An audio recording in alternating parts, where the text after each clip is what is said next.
नमस्कार, जय जोहार। छत्तीसगढ़ न्यूज में आपका बहुत बहुत स्वागत है। चलिए देखते हैं आज की 15 फटाफट बड़ी खबरों को। महादेव ऐप मामले में बढ़ सकती है भूपेश बघेल की मुश्किलें, ईडी कर सकती है पूछताछ। दुबई में महादेव गेमिंग ऐप के 2 में से एक प्रमोटर रवि उप्पल के पकड़े जाने के बाद छत्तीसगढ़ की राजनीति गर्मा गई है।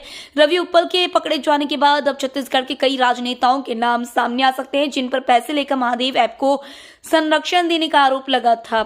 सूत्रों की माने तो अब रवि उप्पल कर भारत प्रत्यार्पण के तुरंत बाद छत्तीसगढ़ के पूर्व मुख्यमंत्री भूपेश बघेल की मुश्किलें बढ़ सकती हैं। छत्तीसगढ़ के चौथे मुख्यमंत्री बने विष्णुदेव साय। रायपुर से साइंस कॉलेज मैदान में आयोजित कार्यक्रम में राज्यपाल विश्वभूषण हरिचंदन ने उन्हें शपथ दिलाई। अरुण साव और विजय शर्मा ने उप मुख्यमंत्री पद की शपथ ली। शपथ ग्रहण समारोह में पीएम नरेंद्र मोदी के साथ साथ बीजेपी अध्यक्ष जेपी नड्डा और केंद्रीय गृह मंत्री अमित शाह, रक्षा मंत्री राजनाथ सिंह समेत कई दिग्गज नेता मौजूद रहे। छत्तीसगढ़ में नए सरकार के शपथ ग्रहण के बाद लोगों में लगी आस। सस्ते एलपीजी सिलेंडर के लिए ई-केवाईसी प्रक्रिया तेज। छत्तीसगढ़ में जनता की आस नए सरकार से बढ़ती नजर आ रही है। दरअसल विधानसभा चुनाव से पहले बीजेपी ने छत्तीसगढ़ में 500 रुपए में गैस सिलेंडर देने का वादा किया था। इसके बाद कंपनियों ने ई-केवाईसी प्रक्रिया शुरू कर दी है। ई-केवाईसी के लिए गैस कार्ड और आधार कार्ड की आवश्यकता पड़ने पर जिनके नाम पर गैस कनेक्शन है उन्हें ई-केवाईसी कराकर अंगूठे का निशान लगाना पड़ रहा है।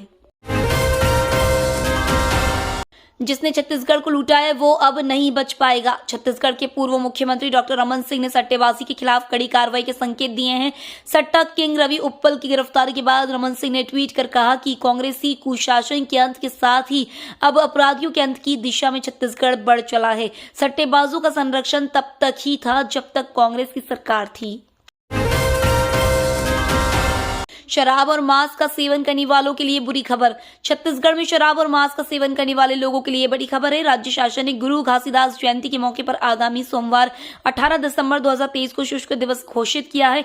इस दिन प्रदेश की सभी देशी और अंग्रेजी शराब दुकानें, पशुवध गृह और मांस बिक्री दुकानें बंद रहेंगी। इसके साथ ही मांस व मछली की दुकानों को भी बंद रखने का आदेश जारी किया है। अग्निवीर में भर्ती के लिए छत्तीसगढ़ में परीक्षा 15 से प्रदेश भर से करीब 7,000 प्रतिभागी होंगे शामिल। जिले में पहली बार अग्निवीर थल सेना में भर्ती के लिए परीक्षा का आयोजन किया जा रहा है। इस शारीरिक दक्षता परीक्षा में प्रदेश में 33 जिलों से 6,875 प्रतिभागी शामिल होंगे। 15 दिसंबर से 23 दिसंबर तक आयोजित राज्य स्तरीय परीक्षा के लिए जांजगीर चांपा जिला प्रशासन, पुलिस के साथ सेना ने तैयारी पूरी कर ली है। छत्तीसगढ़ में बीजेपी का गुजरात फॉर्मूला। छत्तीसगढ़ में विष्णुदेव साय के मुख्यमंत्री बनने के बाद उनकी टीम को लेकर अटकलों का दौर चल रहा है। बीजेपी का शक्ति संतुलन बना रहे इसलिए प्रदेश में गुजरात फॉर्मूला लागू करने की तैयारी है। जिस तरह से गुजरात में सरकार बनने के बाद नए और पुराने नेताओं को मंत्रिमंडल में शामिल किया गया था, उसी तरह छत्तीसगढ़ में भी अनुभवी और नए चेहरों को जगह दी जाएगी। जीपीएम में 277 क्विंटल अवैध धान जब्त। गोरेला पेंड्रा मरवाही में अवैध रूप से भंडारित और स्टॉक से अधिक पाए जाने पर 277 क्विंटल धान जब्त किया गया है। समर्थन मूल्य पर किसानों से धान खरीदी के साथ ही अवैध रूप से धान के भंडारण और परिवहन पर कड़ी नजर रखी जा रही है। इसी कड़ी में विभाग ने कार्रवाई की है। बलरामपुर में अवैध धान के खिलाफ एक्शन। बलरामपुर कलेक्टर रिमिजियस इक्का ने अवैध धान को लेकर सभी निगरानी दलों, नोडल और राजस्व अधिकारियों को सख्त निर्देश दिए हैं, जिसका असर देखने को मिल रहा है। बलरामपुर जिले में पड़ोसी राज्य से धान परिवहन करते 4 वाहनों से 210 बोरी अवैध धान जब्त किया गया है। सूरजपुर में अवैध कब्जे पर चला प्रशासन का बुलडोजर। छत्तीसगढ़ के नए मुख्यमंत्री विष्णुदेव साय ने शपथ ले ली है। सरकार बदलने के साथ ही अधिकारियों के सुर भी बदल गए हैं। सूरजपुर जिले में अतिक्रमणकारियों पर प्रशासन ने बुलडोजर तैयार कर लिया है। कई लोगों पर कार्रवाई भी हो रही है। बलरामपुर में खुलेआम हो रही लकड़ी की तस्करी। बलरामपुर वाड्रफ नगर फॉरेस्ट रेंज में जंगल की अवैध कटाई धड़ल्ले से जारी है। वन विभाग की टीम ने मुखबिर की सूचना पर कार्रवाई करते हुए इमारती लकड़ियों की बड़ी खेप बरामद की है। वन विभाग के मुताबिक पकड़ी गई लकड़ियों की खेप को यूपी भेजने की तैयारी थी। पुलिस ने वाहन को भी जब्त कर लिया है। भिलाई के सराफा कारोबारी के घर में 25 लाख के आभूषण चोरी।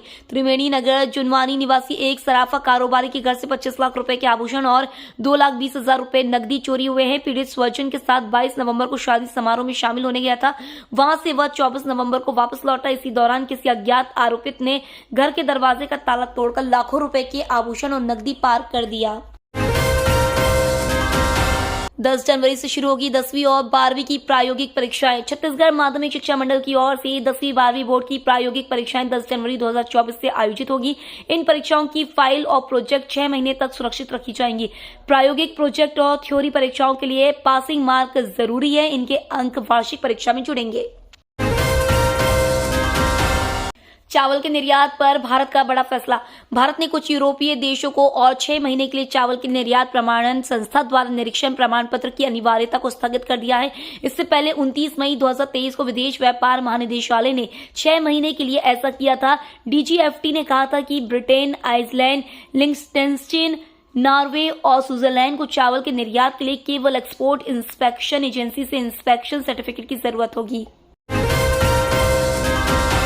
संसद हमले की बरसी पर सुरक्षा फिर धराशायी।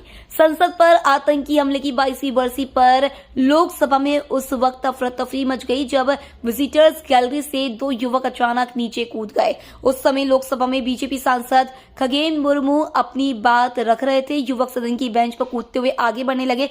इसी बीच उन्होंने जूते से निकालकर कुछ स्प्रे किया, जिससे सदन में पीला धुआं फैलने लगा। ये तो थी आज की बड़ी खबरें।